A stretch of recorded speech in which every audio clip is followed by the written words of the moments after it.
Hello and welcome to Answer for a Trend. I'm Josh Lipton, and for the next half hour, we are breaking down the trends of today that'll move stocks tomorrow. It's been a busy week for the crypto industry. The Senate on Tuesday passed a bill that would establish the first federal framework for dollar-backed cryptocurrencies known as stablecoins. This is a big victory for an industry that has pushed for more favorable oversight in Washington, D.C. The Genius Act, which stands for the Guiding and Establishing National Innovation for U.S. Stablecoins, is expected to set guardrails for the crypto industry.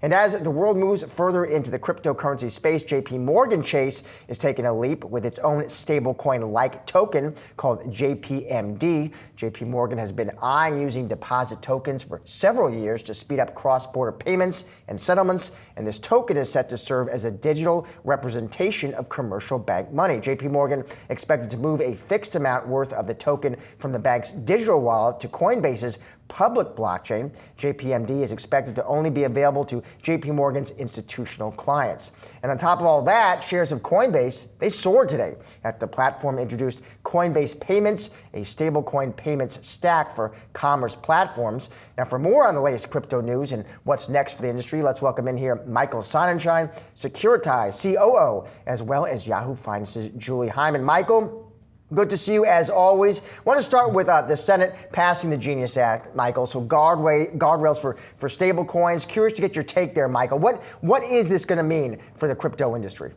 Yeah, so first of all, this passed in the Senate last night, 68-30, and now moves over to the House.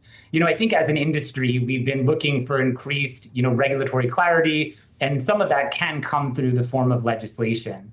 For those viewers who are less familiar with stablecoins, they've really historically and even today are the common denominator of the crypto ecosystem. So having a brand new regulatory framework that really governs how stablecoins can manage their reserves, what kind of consumer protections they provide, it really once again signals that the US wants to be the hub of crypto innovation. And I think more importantly, can really usher in a new era of innovators and folks that want to get involved in the crypto ecosystem.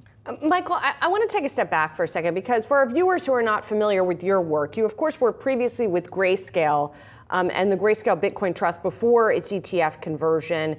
And you were really, at the time, a big part of pushing for that regulatory sort of opening up. Grayscale then, of course, converting to an ETF, a spot Bitcoin ETF, and Grayscale was at the forefront of doing that. So you've been sort of on the battle lines for this fight for a while. Now you're at a token firm. But as you look at some of the changes that we have seen under this administration, I'm just curious for your assessment, given your history in the industry, of where we are right now and how much maybe we still have to go. Yeah, Julie, it really is night and day. Now being at Securitize, the leading platform for the tokenization of securities, and again, having that history with our congressional leaders as well as our regulators, it has been an unbelievable amount of change. To now have regular invites to come and meet with the SEC and conduct roundtables, to have the SEC have a task force squarely focused on crypto and crypto-related policies, wanting to have meetings with industry participants to understand their business models, understands the type of products and services and who they want to service. I mean, this has really taken many, many leaps forward. And I truly think that even in just these first few months, we've made a lot of progress as not only an ecosystem engaging with our regulators, but also I think as a country, right? Again, it's about that posturing of ensuring that crypto innovation, crypto businesses set themselves up here in the US, offer their services to US investors in a compliant way, and then often see how that will dovetail with how other jurisdictions around the world look at US capital markets, look at US regulators and the types of frameworks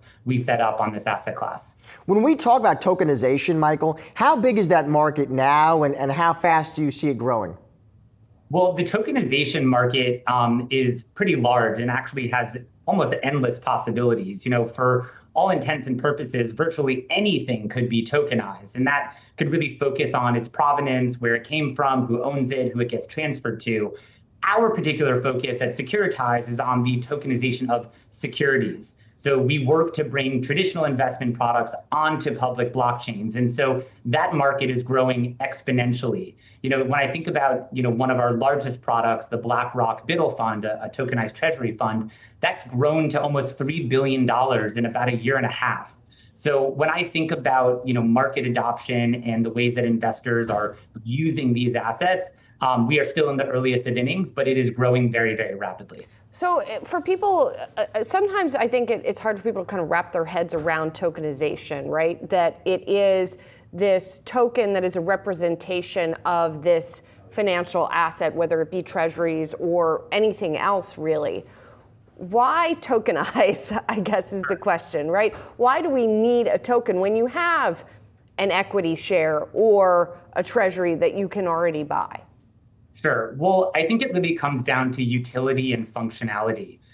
It's not to say that, in the case of tokenized securities, that there aren't already great systems in place that, perhaps have room for improvement of efficiency, capital efficiency, timelines, et cetera. But certainly when you bring those investments into a tokenized format and bring them onto a public blockchain, it unlocks all kinds of new use cases and functionality that traditional rails just don't provide for. So for instance, in the instance of BUIDL, the BlackRock tokenized treasury fund we offer, the dividends on that product, solely holding treasuries, short-dated treasuries, they're paid out to investors on a daily basis. The infrastructure surrounding treasuries or money market funds in traditional senses usually only allows that to happen on a monthly or maybe even quarterly basis. We also allow investors to be able to instantly subscribe or instantly redeem from products in an on-chain environment. So once again, we're taking steps away from the traditional rails where typically those products are only available on days when markets are open, on business days, when there aren't market holidays, and also orders being submitted by certain times of the day. So a lot of this move of pushing assets from traditional rails onto these new rails, crypto rails, really is in an effort to unlock new usefulness and new utility for investors. Michael, a different kind of question for you. The Trump family, Michael, very interested and very excited in crypto. And I'm just curious, as someone who has worked in this industry, knows this industry so well as you do, is their interest in their participation, their excitement, is it good for crypto adoption broadly, Michael? Is it bad? Does it matter? What do you think? I think generally speaking, the tone that the Trump administration has set at the top around crypto has been a tremendous tailwind for the industry overall. When you think about, even what we just had last night, the Genius Act, moving through the Senate successfully, as well as the new types of announcements and the new types of guidance that our regulators have been able to provide to the crypto community. A lot of that is coming from a tone that's been set at the top by the Trump administration itself. So certainly only a few months into this administration, we've made progress that, candidly, it hasn't been made in years, because oftentimes we weren't getting that regulatory clarity from our regulators, our legislators, et cetera. All right, our thanks to Michael and Julie for joining the show today. Thank you both. Thank you. Stocks were mixed on Wednesday as the Federal Reserve held interest rates steady. Yahoo Finance's Jared Blickry here with some market takeaways. Jared. Well, thank you. We got to stick with the Fed here, and that's my first point, Fed up. And maybe a quick comment on Powell keeps getting these questions about succession as to the chair. Anyway, I was talking, and the front and center in a lot of people's minds is the maximum employment versus stable prices. So which of these two mandates is the Fed really most concerned about? And it seemed in the last meeting, and especially the statement of economic projections, that the Fed was more concerned about the labor market, and those seem to have ebbed a little bit. So the Fed doesn't seem as concerned about labor. But nevertheless, I was talking with Kevin Gordon of Schwab, who was actually on our set just a little bit earlier talking about the Fed. We were talking about the labor market, and this was for an episode of Stocks in Translation, which you can catch on our website right now. But let's just take a listen to what he had to say. I think something that has been largely unnoticed in some of the unemployment data, which is the fact that when you look at the younger cohort, that 20 to 24 age group, kind of new grads coming out of school, the unemployment rate for that cohort has jumped pretty significantly. It's at 6.6% right now. And if you look back at history, excluding the pandemic, that's actually a relatively high unemployment rate. So there's been a lot of pressure on that younger cohort, especially in this low hiring, low firing environment for U.S. labor. A lot of focus has been on the low firing, which is good. You haven't seen a huge spike in layoffs, but the low hiring side really impacts those fewer opportunities. Yeah, exactly. It was really interesting because we recorded that a few days ago, but Powell was talking about that exact same dynamic, that firms aren't really firing so much as in not hiring, and that's affecting some of the younger people. So that's my big takeaway there. Should we give a check on the dollar today? You bet, which is point number 2. Caveat dollar bears, because only, I believe it was yesterday, the B of A Global Fund Manager Survey. I love reading this every month, and I'm going to get to that in a second, but I actually got to get back to a chart. They are seeing dollar positioning at the lowest point in 20 years. So this goes all the way back to almost the beginning of the century. Here is dollar positioning. It looks very bearish right now. This would be the neutral line, and then you draw this line all the way back here, and you'd have to go back to January of 2005 to see a lower point. And let me just show you what happened in January of 2005 to the US dollar index, because I think this is really instructive.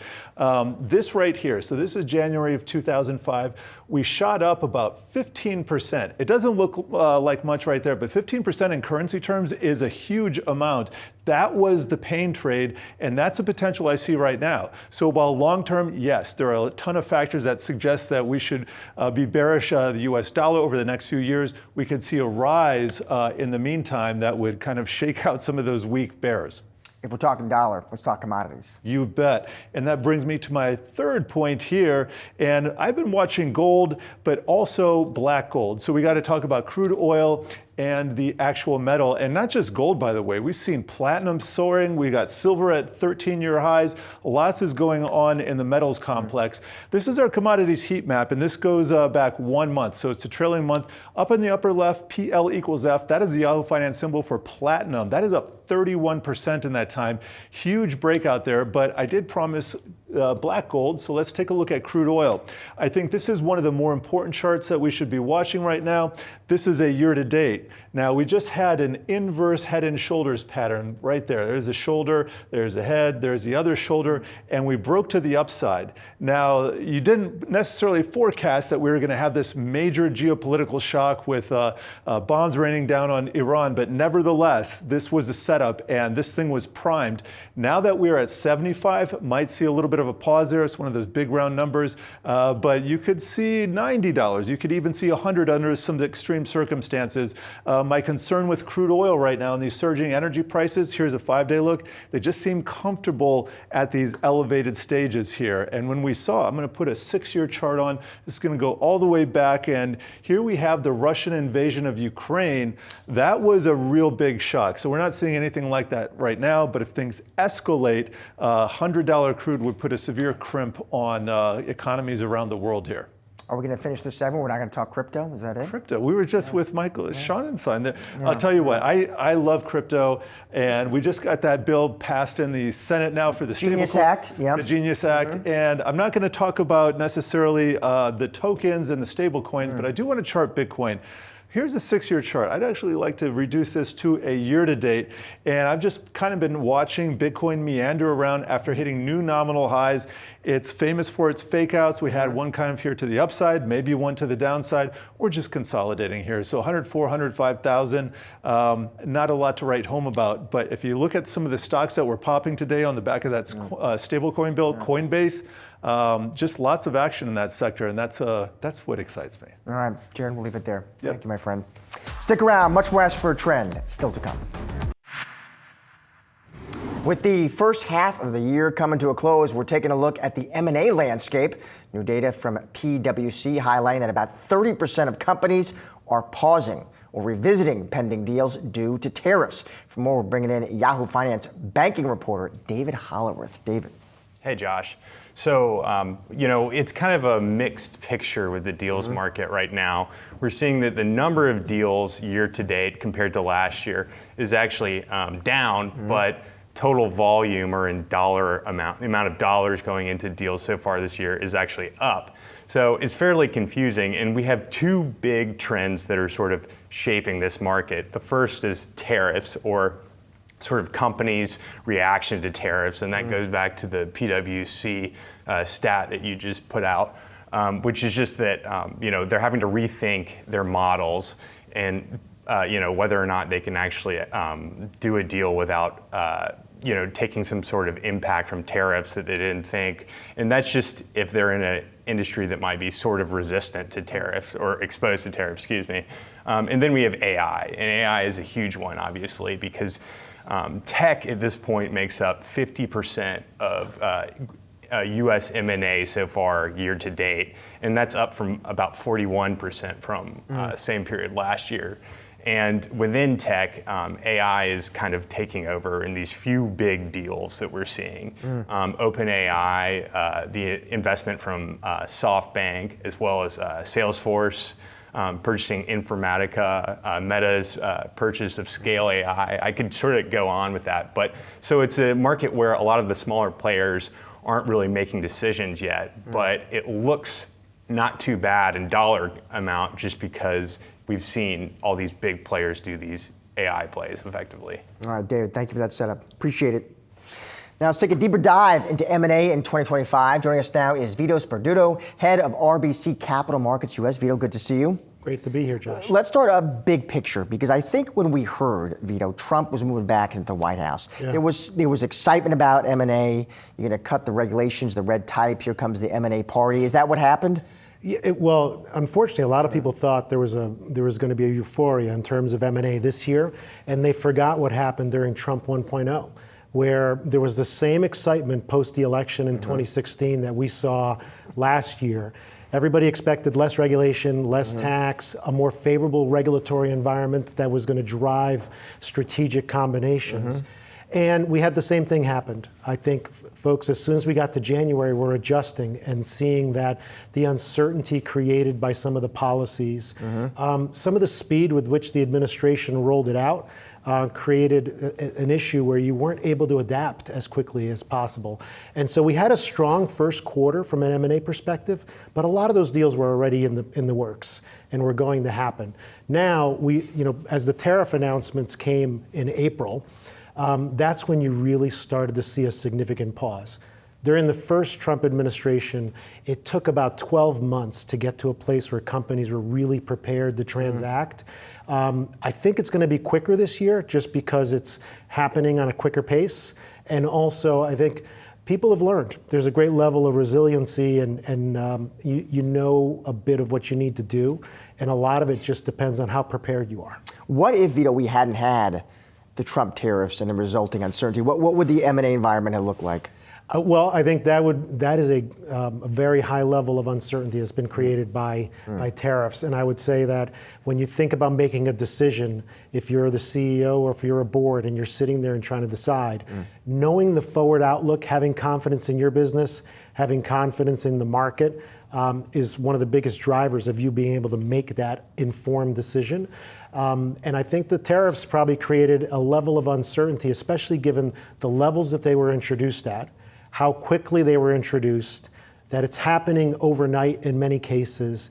The pivots are a concern as well.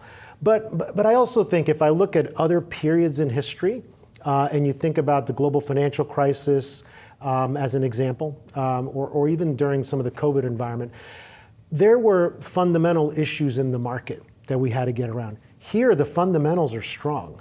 It's just the uncertainty created by policy that's causing the concern.